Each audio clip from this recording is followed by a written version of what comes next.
इस वीडियो में हम लोग बात करेंगे आपके 75% क्राइटेरिया से रिलेटेड। इसमें आपको कौन कौन सब्जेक्ट काउंट करने हैं, अगर आपको पता भी है तो भी आप वीडियो को देखें, क्योंकि इसमें मैं दो नया अपडेट आपके साथ शेयर करने वाला हूं।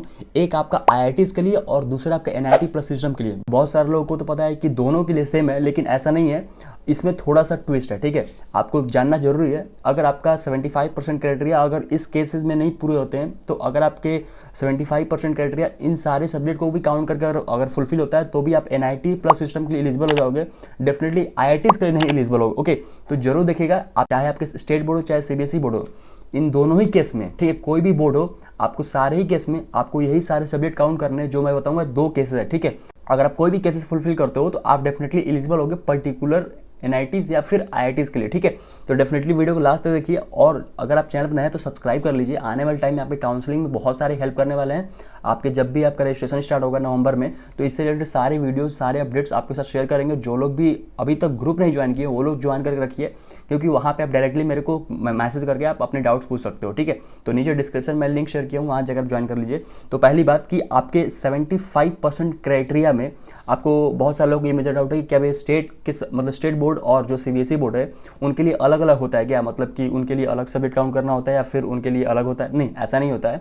ये जो मेंशन मैं बता रहा हूँ आपको सब्जेक्ट, ठीक है, और आपके IITs और NIT प्लस सिस्टम के लिए दोनों को जो अलग अलग है सिस्टम, इसमें आपको कोई भी बोर्ड हो आपको ऐसे ही काउंट करना है, ठीक है। ऐसा कोई पर्टिकुलर रूल नहीं है कि आपका बिहार बोर्ड है तो आपको ऐसे काउंट करना है, आपके CBSE बोर्ड है तो आपको इस तरीके से काउंट करना है, ऐसा बिल्कुल नहीं है। देखिए, पहला वाला जो केस क्या, अगर आप पहले वाले सेटिस्फाई कर ले हो तो ठीक है, अगर सेटिस्फाई कर ले तो आपके दूसरे वाले केसेस में जाने की जरूरत ही नहीं है, ठीक है। दूसरे वाले केसेस उनके लिए है, अगर पहला वाला केसेस सेटिस्फाइड नहीं होता है और उसके अलावा दूसरे केसेस में सब्जेक्ट को काउंट करने के बाद अगर आपके 75% होते हैं तो भी आप एलिजिबल होगे जोसा काउंसलिंग में, ठीक है। तो पहला वाला केसेस क्या है, जो कि ऑलरेडी मैंने बता रखा है और बहुत सारे लोगों को पता ही है, यही मेजरली पता होता है, ठीक है। तो क्या वो फिजिक्स, केमिस्ट्री, मैथ्स, PCM ये कंपलसरी है, ठीक है।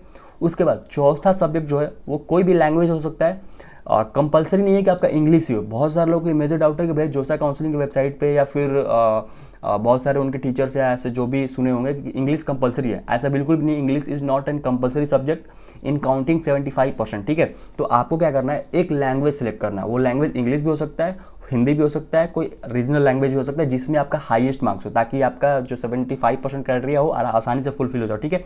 और पांचवा सब्जेक्ट क्या है, तो पांचवा सब्जेक्ट में आपको क्या करना है, जो भी आप लैंग्वेज सेलेक्ट किए होगे उसके अलावा, अगर आपका 2 लैंग्वेज है तो उसके अलावा दूसरे लैंग्वेज भी सिलेक्ट कर सकते हो, या फिर उसके अलावा कोई और भी एडिशनल सब्जेक्ट होगा। जैसे मान लेते हैं आपके कंप्यूटर साइंस हो सकते हैं, या फिर बहुत सारे लोगों ने साइकोलॉजी सब्जेक्ट लिया होगा, या फिर बहुत सारे लोगों ने फिजिकल एजुकेशन लिया होगा, तो वो भी आप काउंट कर सकते हो, ठीक है, जिसमें मैक्सिमम मार्क्स हो।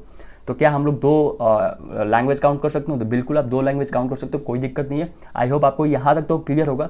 जो मेन पॉइंट दूसरा वाला, इसमें क्या है कि ये जो मैंने पहले वाला केस बताया था, इसमें आप IITs के लिए भी एलिजिबल होगे, NIT प्लस सिस्टम के लिए भी एलिजिबल होगे। लेकिन अगर दूसरा केसेस को अभी फुलफिल करते हो, ठीक है, पहला केसेस में आप फुलफिल नहीं हो पाता है 75% क्राइटेरिया, लेकिन दूसरे वाले केस में आप सब्जेक्ट को काउंट करके आप 75% क्राइटेरिया फुलफिल कर लेते हो, तो इस केसेस में आप NIT प्लस सिस्टम के लिए एलिजिबल होगे, ना कि आप IITs के लिए, ठीक है। आई होप आपको समझ में आ गया होगा अच्छे से।